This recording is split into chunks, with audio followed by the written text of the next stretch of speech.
Assalamualaikum warahmatullahi wabarakatuh. Kembali lagi di RMB Mistis. Pada video kali ini, portal RMB akan menceritakan kisah pinggir kota dalam kemasan cerita misteri. Cerita kali ini berjudul Pamali. Bagian pertama karya Mbak Ngeso. Lalu seperti apa kisah selengkapnya? Langsung saja dan selamat mendengarkan.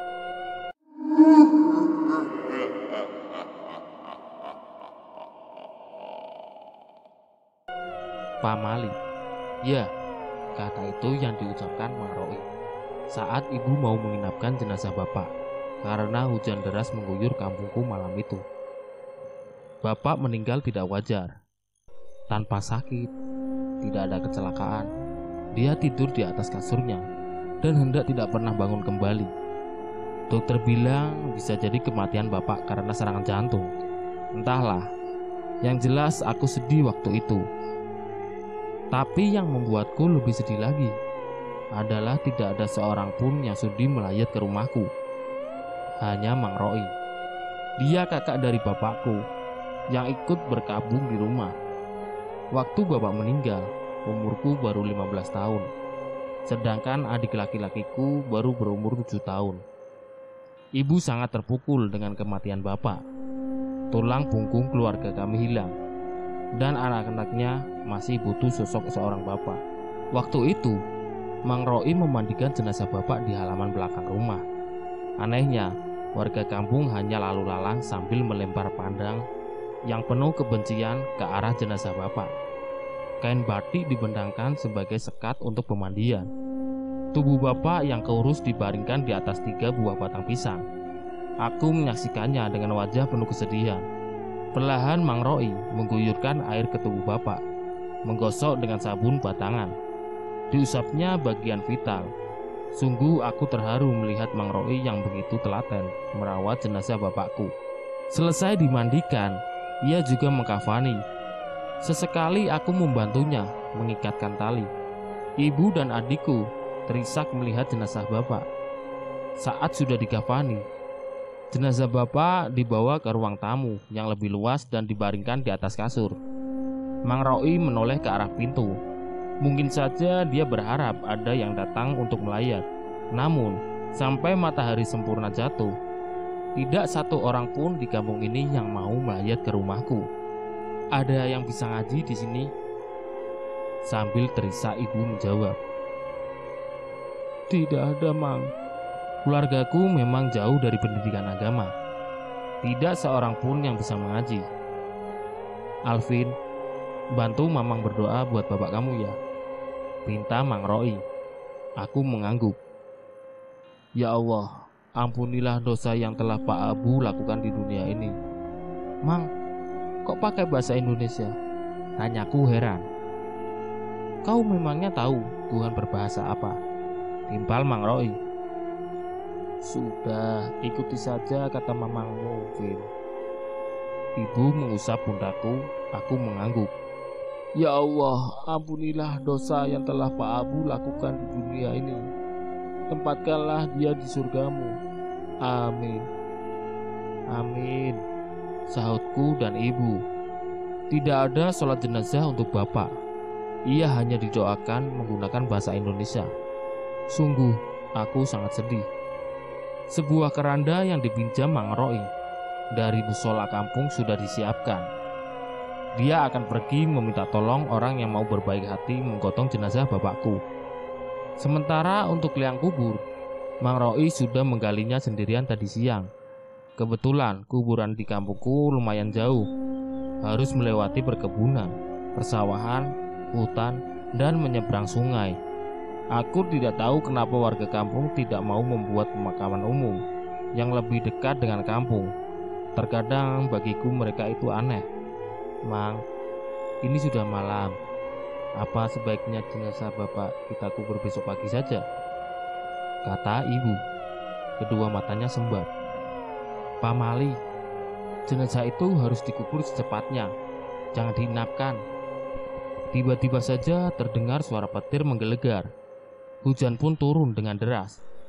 Dari tadi cuaca memang sudah mendung. Ini sudah malam dan hujan pula. Besok sajalah Mang kuburnya. Mang Roy terlihat bingung. Kita tunggu hujan reda saja. Kalau sudah reda, kita lekas kubur jenazahnya. Sayangnya, hujan tidak kunjung reda sampai larut malam. Pintu rumah dibiarkan terbuka. Keranda tergeletak di beranda. Mang Roy tertidur di samping jenazah. Begitupun ibu dan adikku. Mereka tampak kelelahan. Sedangkan aku masih terjaga melihat jenazah bapak yang sudah rapih dipocongi. Kedua hidungnya dicocoki kapas. Wajahnya sangat pucat dan terlihat kering. Semakin lama, kantuk menggelayuti mataku. Hingga akhirnya aku tertidur juga. Tengah malam aku terbangun karena digigiti nyamuk dan melihat ada yang berbeda dari jenazah bapak. Dengkulnya menekuk. Perlahan aku tekan sekuat tenaga agar lurus lagi. Ku kecup kening bapak. Banyak kenangan yang aku habiskan bersamanya. Kemudian aku tidur kembali. Entah pada jam berapa, lagi-lagi aku terbangun. Kali ini aku sangat terkejut melihat jenazah bapak menghilang. Segera aku menoleh ke sekeliling, tepat di mulut pintu. Kulihat bapak yang masih mengenakan kafan berdiri di sana sambil menghadap ke luar rumah. Kepalanya terlihat mendongak ke atas. "Bapak hidup lagi?" tanyaku sambil tersenyum ragu. Perlahan aku mendekat. Kulihat di luar kabut sedang pekat-pekatnya menyelimuti kampung. Sedangkan hujan sudah reda. "Pak," tanyaku sambil terus melangkah. Aku menyentuh kafannya. Bapak tetap mematung. Tubuhnya kaku dan keras sekali. Dapat kurasakan seperti menyentuh batang pohon. Alvin senang bapak hidup lagi. Kupeluk tubuh bapak yang keras itu. "Hampura abdi," kata bapak lirih. Suaranya seperti hendak menangis. Aku mengerti ucapan bapak yang menggunakan bahasa Sunda itu. Artinya maafkan aku. Tapi minta maaf untuk apa? "Alvin!" Mang Roy bangun dan meneriakiku. Disusul ibu yang masih dalam keadaan kantuk juga, berteriak panik. Seketika tubuh bapak lunglai dan terjatuh ke lantai. Matanya melotot, mulutnya menganga. Segera Mang Roy membuka ikatan kafan di bagian kepalanya bapak. Mang Roy memeriksa denyut nadi di bagian leher bapak. Ia menggelengkan kepala. Tidak ada tanda-tanda kehidupan. Jenazah bapak dibaringkan kembali di atas kasur kapuk. Daun pintu ditutup rapat. Begitupun tirai jendela. Di luar kabut sangat pekat. Lolong anjing terdengar sayup. Aku melirik jam dinding. Pukul 3 pagi. Benar-benar aneh. Bapak tiba-tiba hidup kemudian mati kembali. Mang Roy mengikatkan lagi tali kafan di bagian kepalanya bapak. Tangis ibu pecah lagi. Terlihat sangat menelangsa. Esoknya, aku menemani Mang Roy untuk mencari orang yang mau berbaik hati menggotong jenazah bapak. Kami memohon dari pintu ke pintu, tapi tidak ada yang mau menolong. Mereka semua judes, menatap kami dengan penuh kebencian. Karena tidak ada yang mau menolong, kami pergi ke jalan raya, berharap ada orang asing lewat dan mau menolong. Jalan raya di kampungku sepi. Jarang sekali ada kendaraan lewat. Sesekali lewat, pasti truk-truk besar pengangkut pasir. Jangan bayangkan, jalan raya di kampungku mulus. Lubang di mana-mana.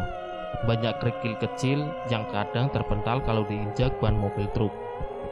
Iya, truk-truk itulah yang menjadi penyebab rusaknya jalan raya di kampungku. Aku melihat raut wajah Mang Roy yang mulai cemas. Sesekali ia melirik arloji jadulnya.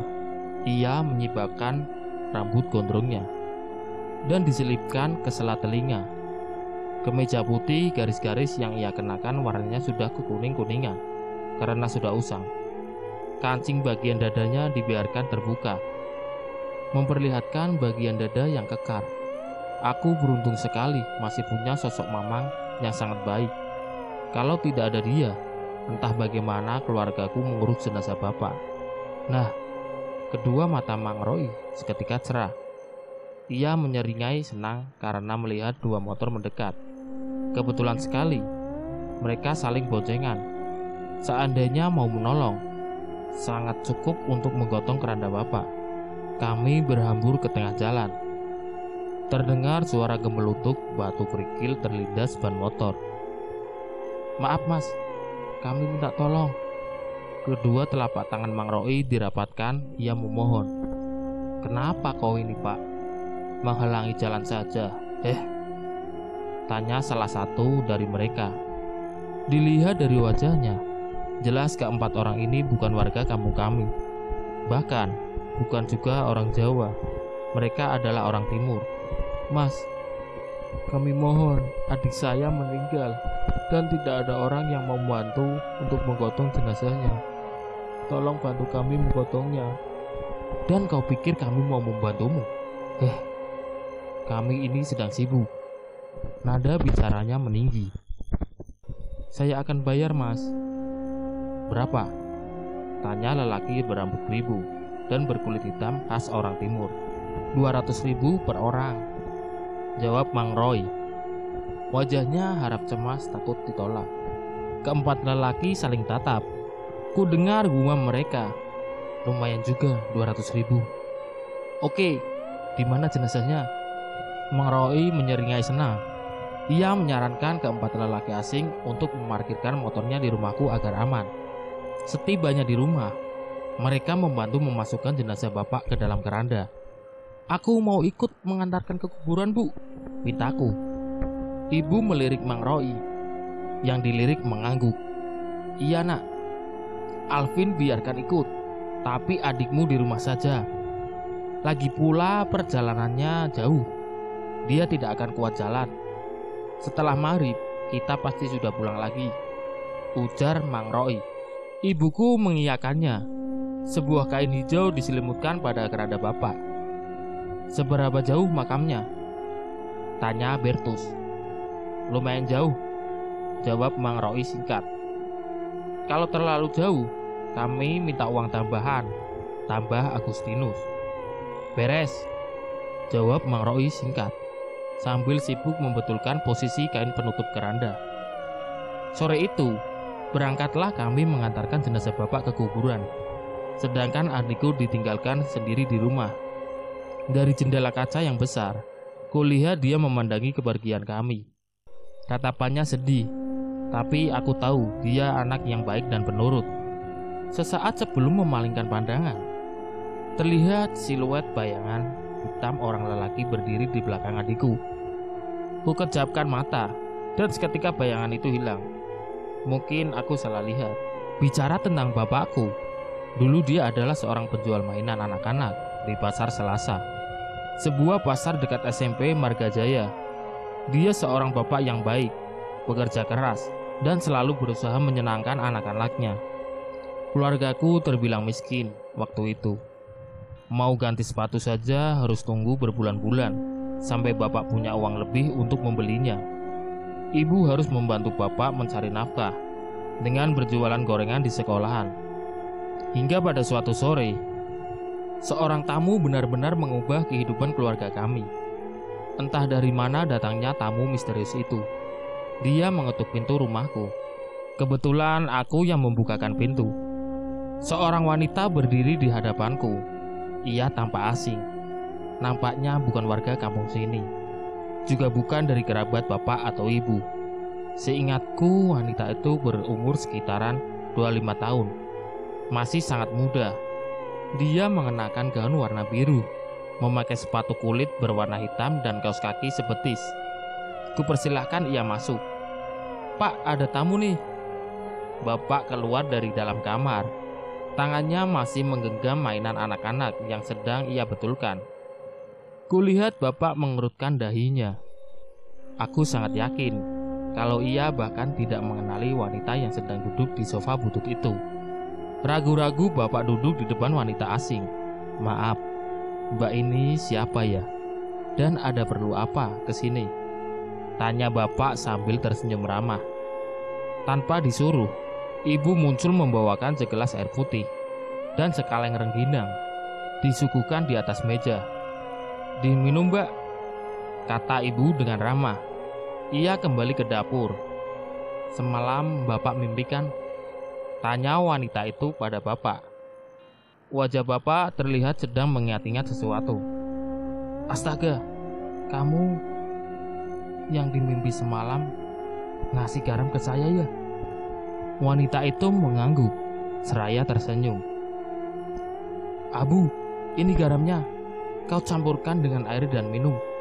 Sudah saatnya kau tahu kalau kau punya ilmu turunan dari bapakmu." Disodorkan garam yang dibungkus dengan kertas putih polos. Dari bentuk bungkusannya, bisa jadi hanya ada 2-3 sendok garam di dalamnya. Emang ilmu apa? Penyembuhan. Bapak bengong. Bagaimana mungkin seorang tukang mainan anak-anak sepertinya punya ilmu turunan dari kakek? Kata Bapak, kakek meninggal saat umur Bapak masih 1 tahun. Jadi tidak banyak hal yang Bapak tahu tentang kakekku. "Bu," karena bingung, Bapak menoleh ke arah dapur untuk memanggil ibuku. Begitupun diriku yang saat itu berdiri di mulut pintu kamar, menoleh ke arah dapur. Saat ibu muncul, entah kenapa wanita misterius itu hilang. Kami semua terkejut bukan main. "Pak, kemana tamunya?" tanya ibu. "Tadi masih duduk di sini, Bu." Wajah Bapak panik. "Wah, jangan-jangan dia setan." Ibu bergidik ngeri. Mungkin saja Bapak percaya pada perkataan wanita misterius yang mengaku hadir dalam mimpi Bapak. Sempat kuintip di dapur. Malam-malam Bapak mengaduk garam yang diberikan wanita misterius itu. Tubuh Bapak bergidik, mungkin saking asinnya. Keesokan paginya, saat Bapak bersiap untuk dagang mainan, tiba-tiba seorang lelaki berbadan kurus, wajah pucat, dan terlihat sangat lemas datang bertamu. Ia dibapah temannya yang bertubuh gemuk. Mereka berdua mengenakan masker. Pak, kumohon, tolong teman saya, Pak. Dia sakit." "Lah, saya bukan dokter, Mas. Ini tahu dari mana saya bisa ngobatin orang?" Bapak heran. "Dari wanita yang datang ke rumah saya, Pak. Katanya Bapak orang sakti yang bisa ngobatin penyakit apa saja." "Wah, bohong itu. Saya hanya pedagang mainan." Bapak hendak bergegas pergi. Namun lelaki gemuk meraih lengan Bapak. "Pak, tolonglah teman saya. Dia terkena HIV. Untuk kali ini saja, Pak. Demi kemanusiaan, tolong teman saya." Temannya yang dipapah diam saja, terlihat lemas dan tidak mampu berbicara. "Waduh, HIV kan belum ada obatnya, Mas. Kumohon, coba saja dulu, Pak." Lelaki gemuk memaksa. "Baik, tapi di belakang rumah saja. Saya takut penyakitnya menular ke keluarga saya." "Baik, atur saja sama Bapak." Aku berdiri di depan rumah. Melihat Bapak yang tampaknya ragu dengan keputusannya, aku penasaran. Apa yang akan Bapak lakukan pada lelaki yang sedang sakit? Kulihat di belakang rumah, Bapak membawa segelas air, tanpa membaca mantra apapun, atau mungkin dia membacanya dalam hati. Disemburkanlah air itu ke wajah orang yang mengidap HIV. Saktinya Bapakku. Seminggu kemudian orang itu datang ke rumah dan berterima kasih karena sudah dinyatakan sembuh oleh dokter. Portal RMB, cerita yang berjudul Pamali pun selesai. Nantikan video selanjutnya di konten berikutnya. Sekian, assalamualaikum warahmatullahi wabarakatuh. Assalamualaikum warahmatullahi wabarakatuh. Kembali lagi di RMB Mistis. Dan pada video kali ini, Portal RMB akan menceritakan kisah pinggir kota dalam kemasan cerita misteri. Cerita kali ini berjudul Pamali bagian kedua karya Mbah Ngesot. Lalu seperti apa kisah selengkapnya? Langsung saja dan selamat mendengarkan.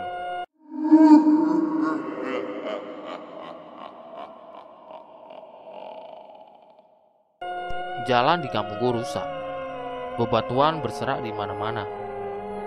Keempat orang timur, Bertus, Agustinus, Christian, dan Martinus tergopoh-gopoh memikul jenazah Bapak. Warga kampung hanya menonton, sesekali melontarkan sumpah serapah pada bapakku.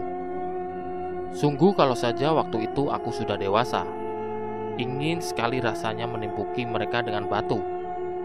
Saat itu aku, ibu, dan Mang Roy malah tertunduk malu. Bakar saja jenazah Abu, gak layak dikubur. Iya, cuy, dasar sampah masyarakat. Najis, sial, warungku dilewati jenazah Abu. Sekalian saja kau juga mati, Tia. Kami dihujani cacian warga, tapi tidak sepatah pun kami membalas mereka.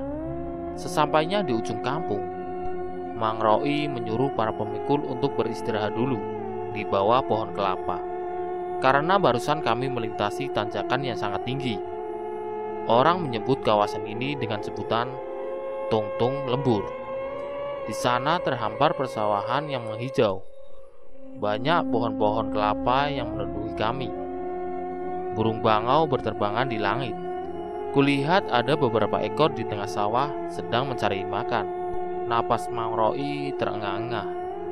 Kelelahan menanjak. Ia menyibakkan sedikit kain penutup jenazah, memeriksa kalau keadaan jenazah bapak baik-baik saja. Setelah beristirahat beberapa menit, rombongan kami pun melanjutkan perjalanan. Pemakaman masih jauh. Mang Roy takut kemalaman. Ini masih jauhkah? Tanya Bertus sambil meringis karena menahan beban. Sebentar lagi sampai kok. Aku tahu Mang Roy berbohong, padahal perjalanan masih sangat jauh. Kami masuk perkebunan sawit. Kulihat beberapa ekor anjing lari ketakutan melihat kedatangan kami. Beberapa orang sedang memanen buah sawit, sempat berpapasan dengan kami. Mereka masih warga kampungku, tidak ramah, malah menampakkan ekspresi kebencian.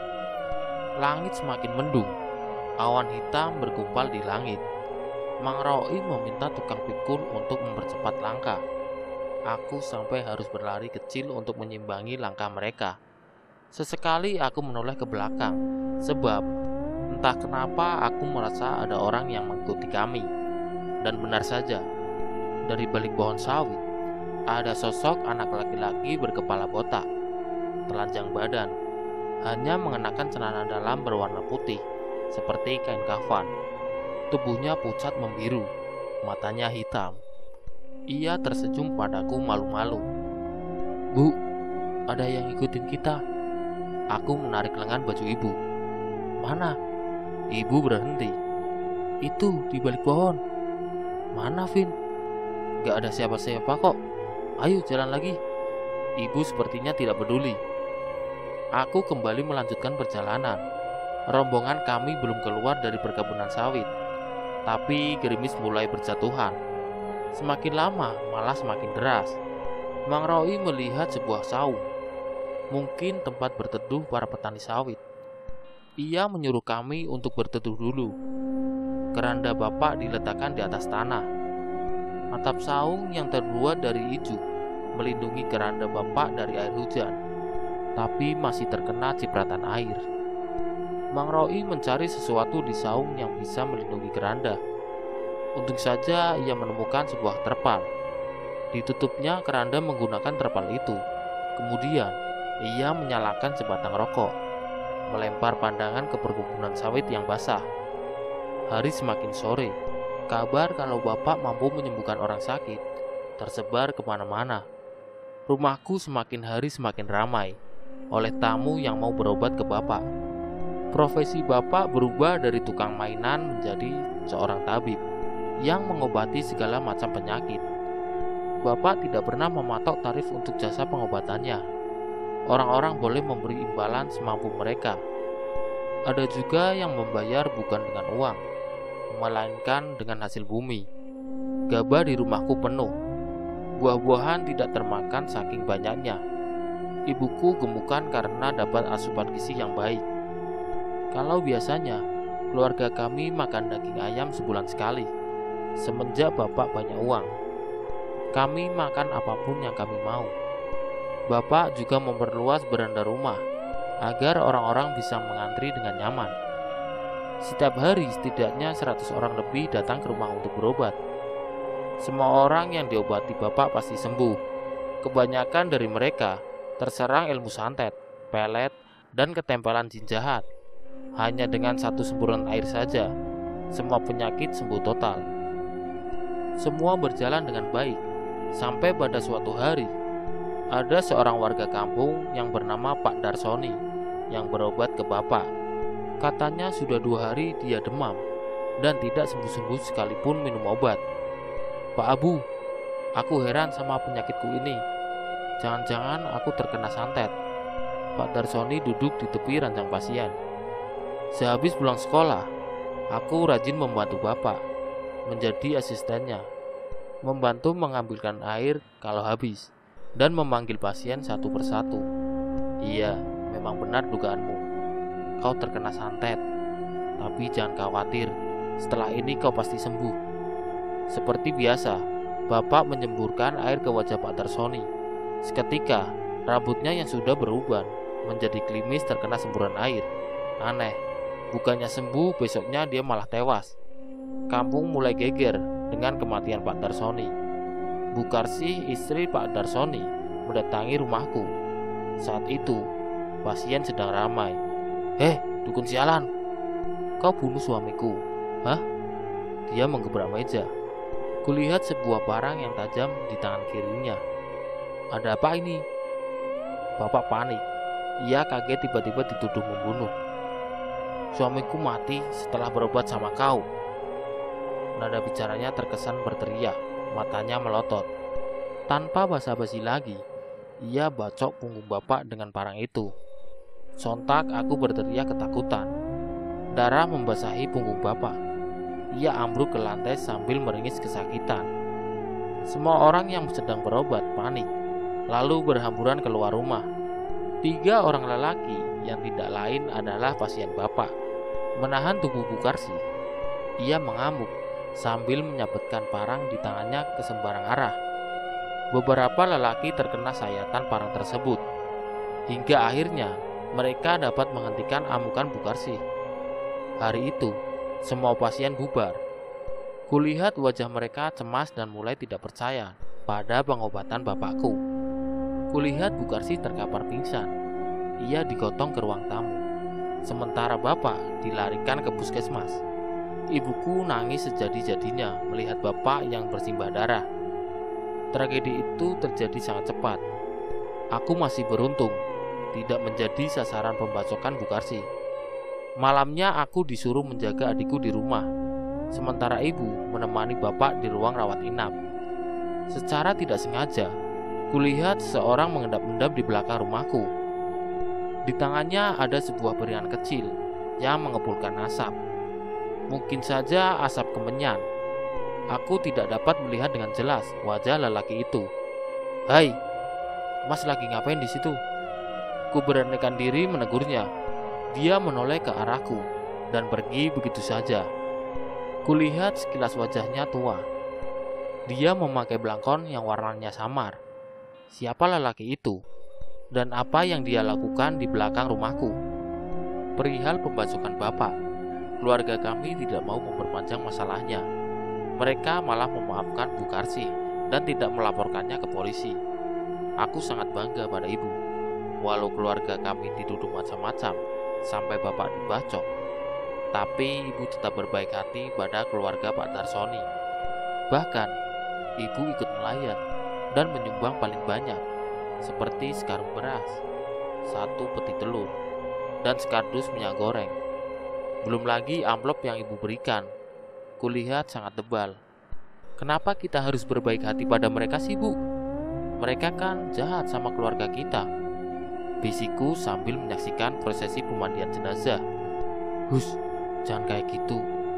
Kita harus baik pada semua orang, terutama pada orang yang jahat sama kita. Sebab mereka itu jauh lebih membutuhkan kebaikan kita. Aku sedikit tercengang mendengar perkataan ibu yang terdengar sangat bijaksana. Bukan hanya melayat saja, ibu juga mengajakku untuk mengantar jenazah Pak Darsoni ke pemakaman yang jaraknya jauh sekali. Dengan susah payah, akhirnya kami sampai di pemakaman. Dua orang bersiap di liang lahat. Jenazah disodorkan dari atas lahat, kemudian diterima oleh dua orang tadi. Saat sedang membenarkan posisi jenazah, tiba-tiba muncul kejadian aneh. Astaga, kau dengar itu, Muhid? Ia menoleh ke arah temannya yang sama-sama bertugas di dalam liang lahat. Iya, dengar. Terjadi lagi, Pak. Ada apa ini? Tanya Ustadz Husein. Biasa, Pak. Ada suara dentuman keras di liang kubur. Kayak suara palu dibentur-benturkan ke tanah. Astagfirullah, ucap Ustadz Husein. Kulihat Bukarsih kembali terisak menyaksikan keanehan itu. Ustadz Husein mendekatkan telinganya ke liang lahat. Dia mengelus dada. Benar saja, terdengar suara dentuman keras seperti sebuah palu. Aku coba-coba ikut mendengarkan. Suara itu mengerikan sekali. Ya sudah, cepat diazani lalu dikubur. Mau aku, Pak Ustadz, jawab Muhid. Ustadz Husein berdecak kesal. Anaknya ada. Kami tidak punya anak, Pak, ujar Bukarsih sambil menyeka air mata. Baiklah, biar aku saja. Ustadz Husein mengalah juga. Ia turun ke dalam liang lahat. Memang sering terjadi seperti itu. Kalau ada jenazah baru dikubur, pasti dari dalam liang lahat ada suara dentuman keras. Entah apa yang terjadi di bawah tanah. Dulu aku sering berpikir, pasti malaikat sedang menyiapkan pukulan terbaiknya untuk menyiksa jenazah. Tapi sekarang setelah aku banyak membaca ilmu alam, bisa jadi hal itu disebabkan gejala alam saja. Sayangnya, aku belum bisa membuktikan kebenarannya. Setelah kematian Pak Darsoni, musibah mulai menimpa keluargaku. Beberapa pasien yang berobat ke Bapak meninggal satu persatu. Memang tidak semua, tapi sudah ada 5 orang meninggal setelah mengunjungi pengobatan Bapak. Aku heran, kenapa hal ini bisa terjadi. Orang-orang kampung berdemo di depan rumahku, minta agar praktek pengobatan dihentikan. Apa kita tutup saja pengobatannya, Pak? Tanya ibu. Aku tidak tahu, Bu. Kalau ditutup, bagaimana aku menafkahi keluarga? Kita bisa balik lagi kayak dulu, Pak. Jualan mainan dan ibu jualan gorengan. Ibu menyentuh kedua tangan Bapak. Bapak memang sudah 2 hari tidak membuka praktek karena didemo habis-habisan oleh warga kampung. Mereka tidak bisa menuntut Bapak karena tidak ada bukti yang kuat. Tapi warga yakin kalau Bapak adalah biang keroknya. Mereka menyebut kalau ilmu yang Bapak miliki adalah ilmu setan yang minta tumbal pada pasiennya. Namun aku yakin bukan Bapak pelaku pembunuhnya. Untungnya aku mulai menemukan titik terang saat seorang pasien yang masih percaya pada Bapak datang ke rumah untuk berobat. Bapak sudah menolaknya, tapi dia memaksa. Kulihat banyak bisul-bisul kecil yang tumbuh di seluruh badannya. Bisul itu mengeluarkan nanah yang bau busuk. Bapak bilang kalau pasiennya ketempelan jin jahat. Lagi-lagi dengan sekali semburan sakti Bapak, pasien itu sembuh. Bisul kecil di sekujur tubuhnya saat itu juga kempes. Ia berterima kasih pada Bapak dan memberikan sebuah amplop berisi uang. Kemudian pamit. Sesaat sebelum ia pergi, kulihat seorang lelaki tua mendekatinya. Mereka berjalan sambil mengobrol satu sama lain.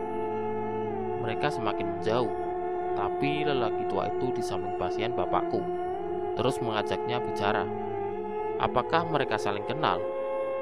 Entahlah, hatiku tiba-tiba curiga. Portal RMB, cerita yang berjudul Pamali pun selesai. Nantikan video selanjutnya di konten berikutnya. Sekian, Assalamualaikum warahmatullahi wabarakatuh. Assalamualaikum warahmatullahi wabarakatuh. Kembali lagi di RMB Mistis. Dan pada video kali ini, Portal RMB akan menceritakan kisah pinggir kota dalam kemasan cerita misteri. Cerita kali ini berjudul Pamali, bagian terakhir karya Mbah Ngesot. Lalu seperti apa kisah selengkapnya? Langsung saja dan selamat mendengarkan.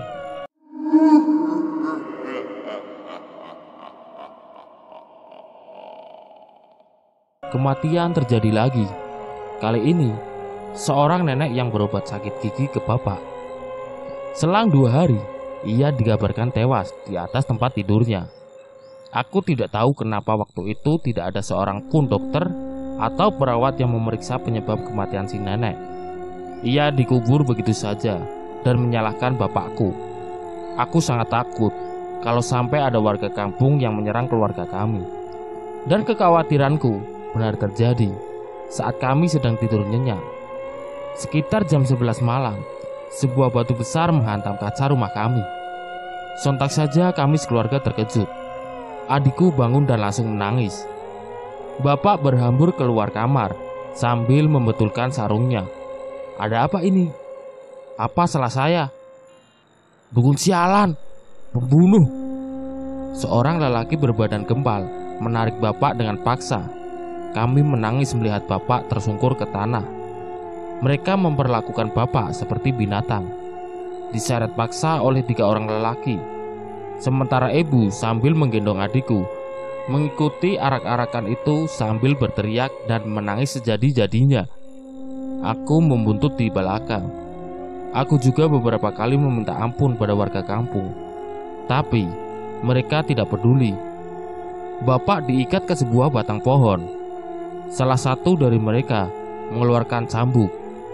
Bapak ditelanjangi dan dicambuki berkali-kali. Kami hendak menerobos ke kerumunan, tapi mereka menahan kami. Bapak berteriak kesakitan, tapi orang yang mencambuk bapak seolah tidak punya belas kasih. Hingga akhirnya suara sirine mobil polisi datang. Mang Roi menjadi penyelamat bapak. Ia segera menelpon polisi untuk membubarkan penyiksaan terhadap bapak. 3 orang provokator dibawa ke kantor polisi. Aku sangat bersyukur atas kehadiran Mang Roi malam itu. Ia memang tidak tinggal sekampung denganku. Ia tinggal di kampung seberang dan kebetulan malam itu hendak mengunjungi bapak. Semua orang bubar setelah polisi menembakkan peluru peringatan. Badan bapak penuh luka bekas cambukan, bahkan sampai mengenai wajahnya. Bibirnya jontor, wajahnya lebam, tubuhnya tergolek tak berdaya saat Mang Roi melepas ikatan tali di tubuh bapak. Aku dituduh membunuh pasienku, Roi, kata bapak sambil meringis kesakitan. Tangannya memegangi dada. Ibu masih dalam keadaan menangis. 2 orang polisi membantu untuk menggotong bapak ke rumah. Mereka meminta beberapa keterangan. Ibu menjawabnya sambil kesenggukan menangis. Setelah mendapat informasi yang dibutuhkan, mereka lekas pamit. Bapak dibaringkan di atas kasur. Abu, kau tutup saja praktik pengobatan ini. Sangat berbahaya. Dan untuk sementara kalian boleh tinggal di rumahku dulu. Tidak, Roi. Aku tidak mau merepotkanmu. Mang Roi menghembuskan napas berat. Saudara kandungnya ini memang keras kepala. Tia, tolong ambilkan piring, pinta Mang Roi pada ibuku. Setelah menerima piring yang disodorkan ibu, Mang Roi merogoh 3 butir kemenyan dari saku jaket kulitnya. Dihancurkan menyan itu dengan telapak tangannya. Kemudian bubuknya dibakar hingga mengeluarkan asap. Mang Roi ini ternyata sakti juga. Entah dari mana ia dapatkan ilmu itu. Yang jelas dari kepulan asap kemenyan muncullah 4 ekor macan putih. Kami sekeluarga terkejut. Adikku menangis ketakutan. Tenang, mereka tidak akan menyakiti kita. 4 macan ini akan menjaga rumah kalian dari warga kampung. Jadi selama kalian di dalam rumah, maka semuanya aman. Kau ternyata sakti, Roi. Bapak tersenyum. Biasa, ilmu warisan dari ibu kita. Kalau kau kan diwarisi ilmu penyembuhan dari bapak, sedangkan aku diwarisi kesaktian gaib oleh ibu. Ibu menyeringai senang sekaligus terharu.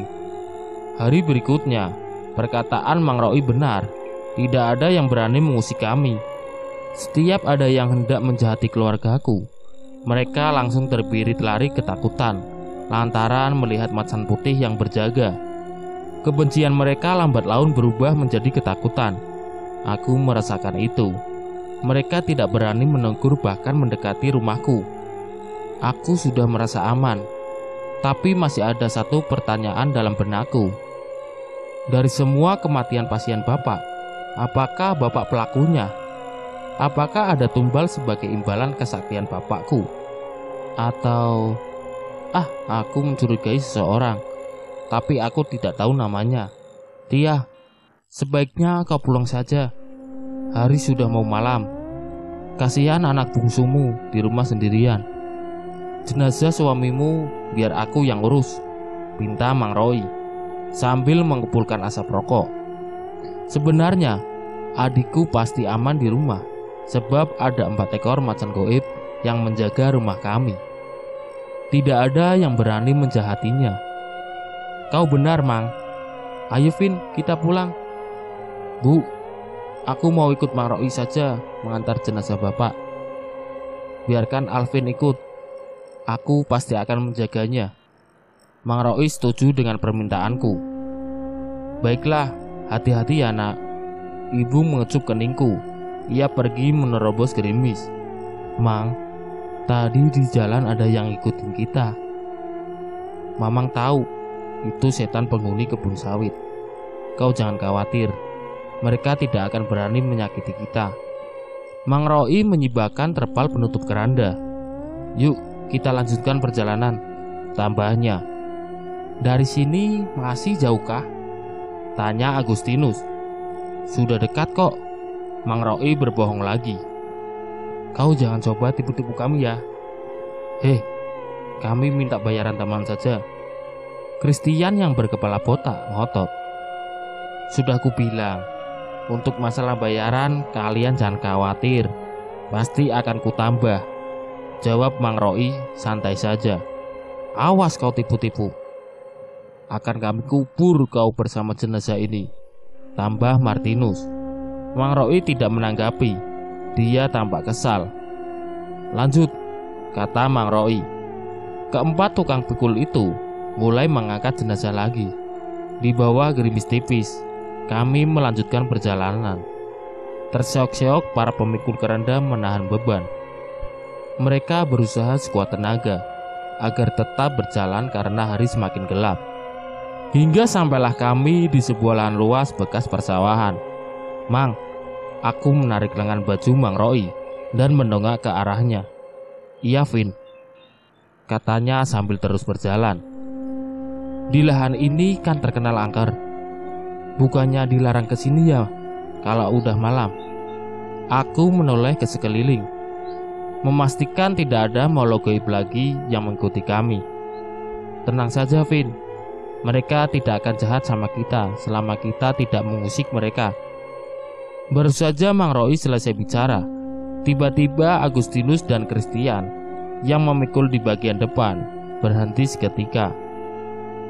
Kau ini kenapa berhenti Tinus? Tanya Bertus yang memikul di bagian belakang. Woi, kalian kenapa? Nada bicara Martinus meninggi.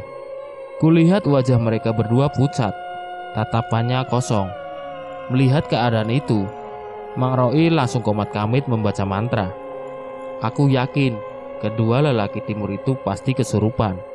Tapi bukannya sembuh, mereka berdua malah membanting keranda, berteriak tak karuan lalu berkelahi satu sama lain. Mang Roy dan kedua lelaki timur lainnya mencoba melerai perkelahian, tapi saat hendak mendekatinya, kami semua terpental. Mang Roy meraih senter yang terjatuh di semak-semak.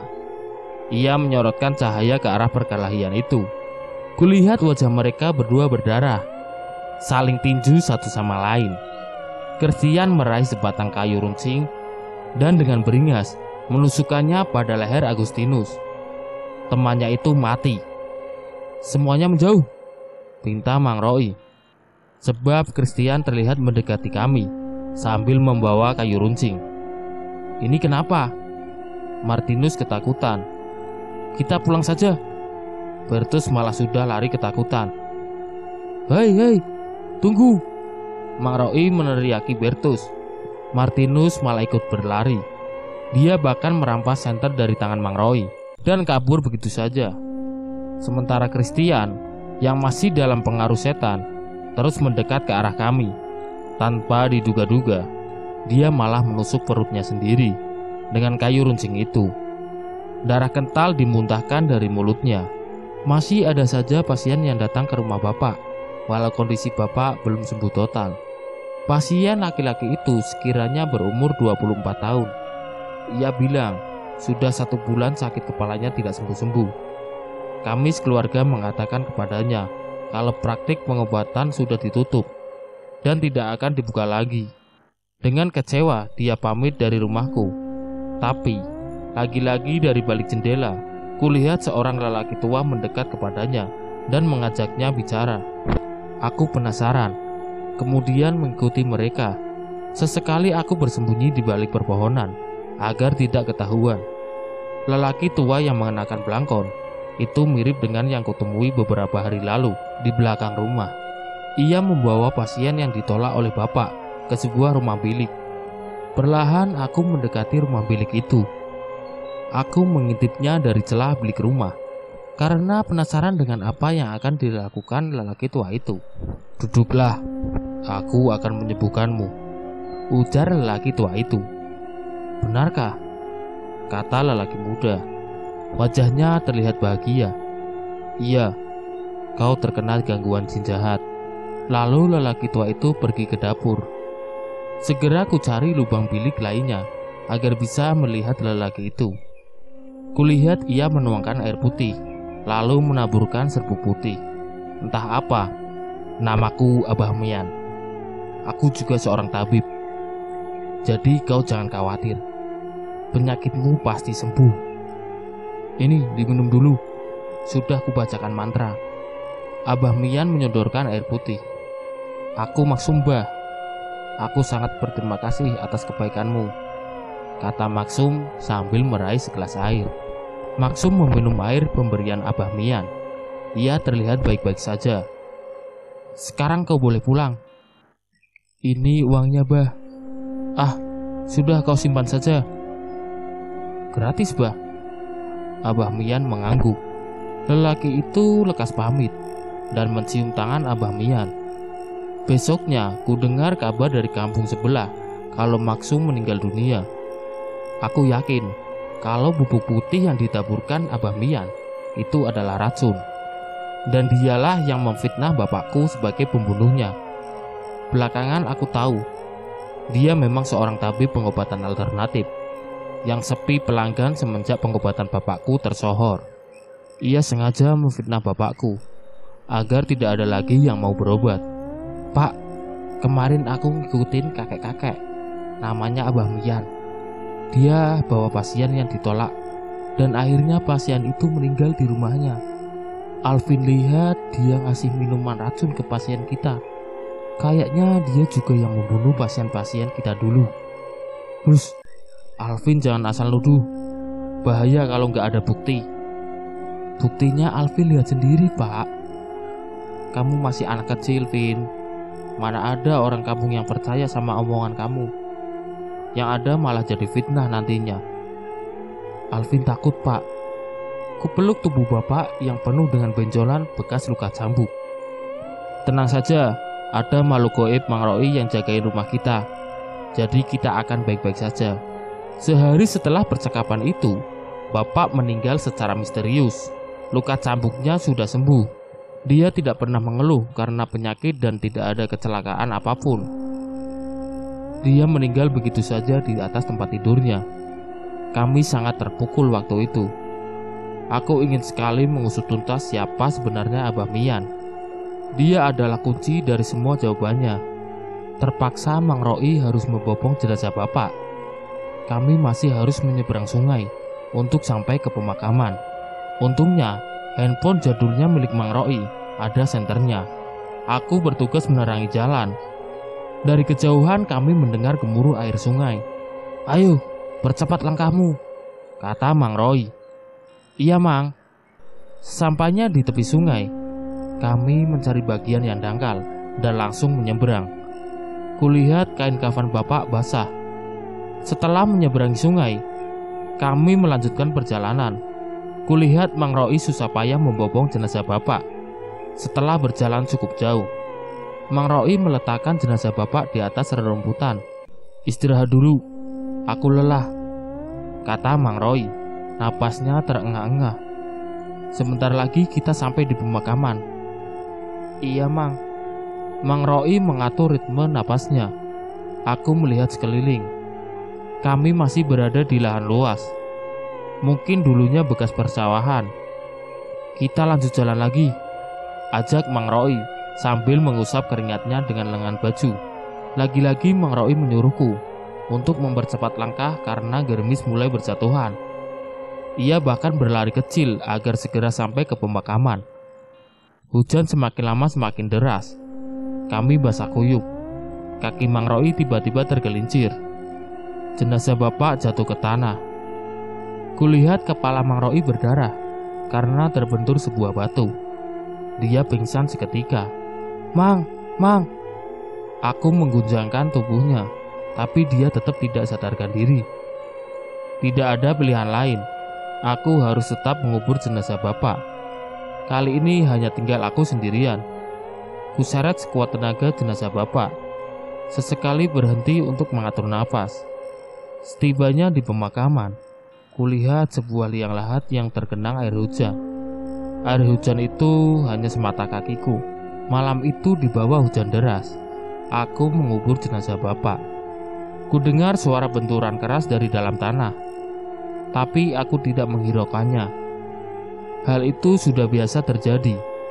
Bapak kukubur tanpa diazani, karena memang aku tidak bisa azan. Selesai mengubur, di atas pusarannya aku berdoa menggunakan bahasa Indonesia. Ya Tuhan, bahagiakan Bapak di sisimu. Beri dia selimut yang hangat, karena malam ini hujan sangat deras dan dingin. Amin. Tubuhku menggigil kedinginan. Aku beranjak dari kuburan bapak. Sampai pagi tiba, aku tetap di samping Mang Roy, menunggu ia siuman. Kutempelkan telingaku di atas dadanya. Detak jantung itu masih terdengar jelas. Aku Alvin. Sekarang aku sudah dewasa. Aku mewarisi kesaktian bapak.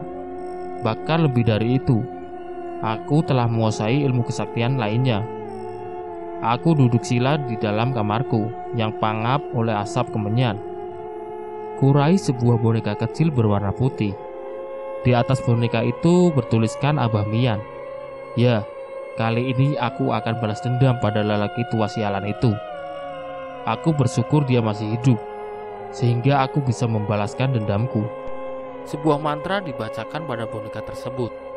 Setelah itu kutusukkan sebuah jarum di bagian lehernya. Dia akan disiksa terlebih dahulu sebelum kubunuh. Portal RMB, cerita yang berjudul Pamali pun selesai. Nantikan video selanjutnya di konten berikutnya. Sekian, Assalamualaikum warahmatullahi wabarakatuh.